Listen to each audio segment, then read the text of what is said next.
Good evening. 2 people are dead tonight in a mobile home fire in Clay County. Clay County fire rescue workers responded to the fire early this morning. Investigators say a 911 caller reported heavy smoke with 2 people trapped inside. When fire workers arrived, they attempted to save the victims, but they found them deceased. The mobile home was occupied by 3 people, 1 adult and 2 children. One of the 3 survived the fire. One animal rights activist won a victory against the University of Florida.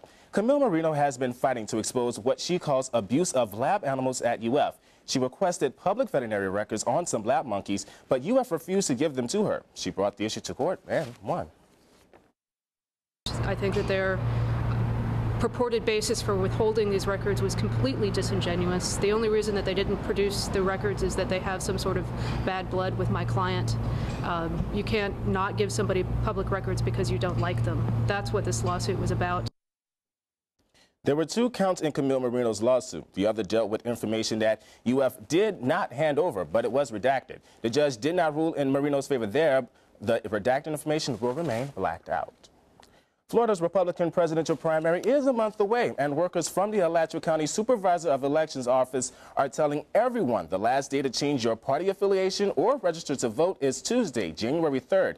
The voter registration office is open from 8:30 a.m. until 5 p.m. and are located at 111 Southeast 1st Avenue. There is a drop box, and all applications must be in the box by midnight on the 3rd.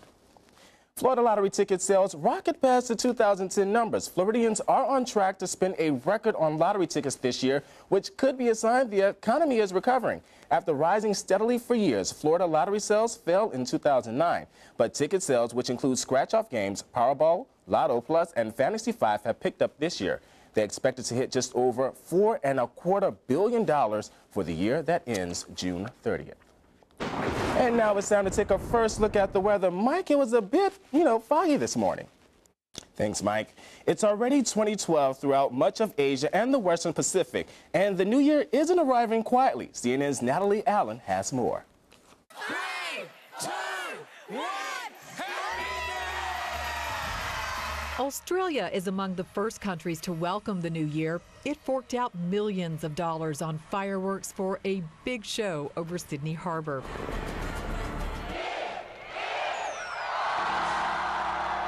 To Seoul, South Korea next, where people rang in the new year, the Year of the Dragon specifically. It's done in Seoul with 33 tolls of a bell in one of the city's main plazas. In Hong Kong, spectacular fireworks lit up the sky over Victoria Harbour. For the first time, the words Happy New Year were displayed above the harbour. Organizers say the theme of the celebration was Soaring Dragon with a Happy Heart. And Beijing rolled out its first ever Western-style celebration for New Year's.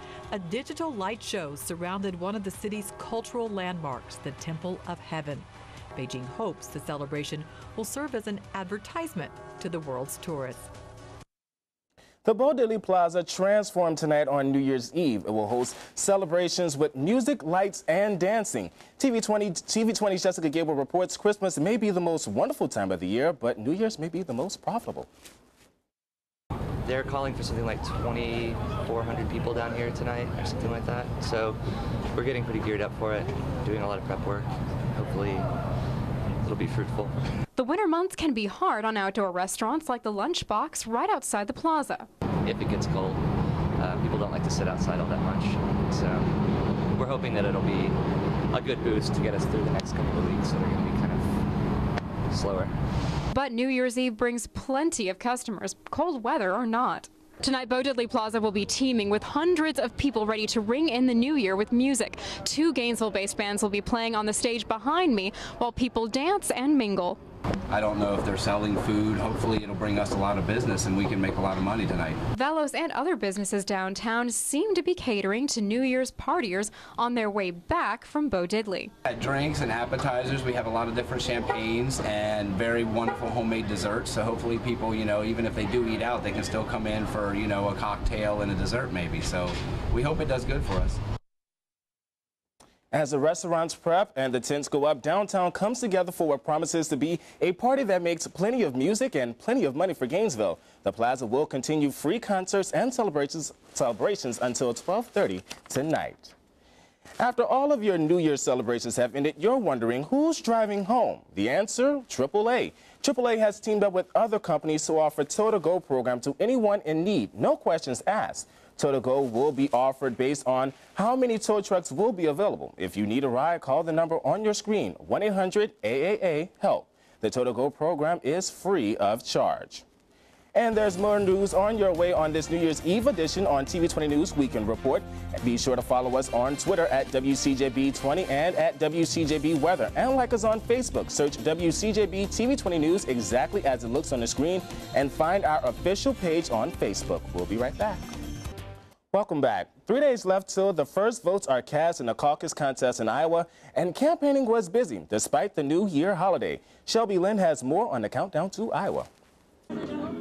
GOP top contender Mitt Romney started his day in New Hampshire trying to secure support in the first primary after Tuesday's Iowa caucus before he heads back to the Hawkeye state.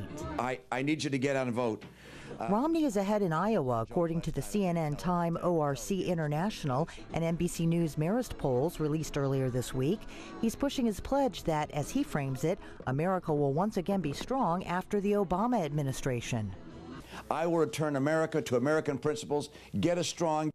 Romney rivals Newt Gingrich and Rick Perry dished and dined in Iowa, also predicting their politics are better than the president's. Gone was yesterday's teary-eyed Gingrich talking about his mother. Excuse me. Today, he was less personal. I think we are in so much trouble as a country that we actually need a positive, solutions-oriented campaign. While Perry promised family values.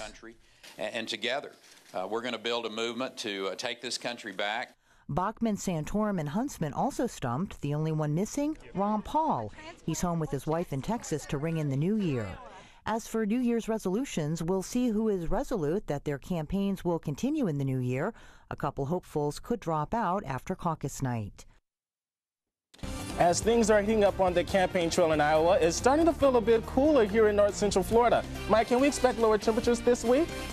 Not after a beautiful day tomorrow. We saw a real warm day today. The warm conditions will stick around through the end of the weekend, but we're in for a big change to start the new year.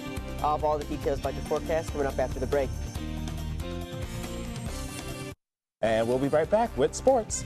Offensive and defensive lines, but you know they're going to try to push through. Obviously 6-6 was not the season they expected, but 7-6 is a lot better than 6-7. Have to go out on top, especially for the senior class. Everything that Chris Rainey, Jeff Demps, John Brantley has given to this program. It should be an exciting one to watch. I know everyone's saying it's the Urban Meyer Bowl, but really, you know, it's two programs who obviously may not like each other after that 06 national title game, but I think the Gators could possibly do it as long as they just stay away from the penalties, stay away from the small everything that plagued them during the year. Exactly, the things that just can't happen on January 2nd. It'll definitely be a matchup. You bet.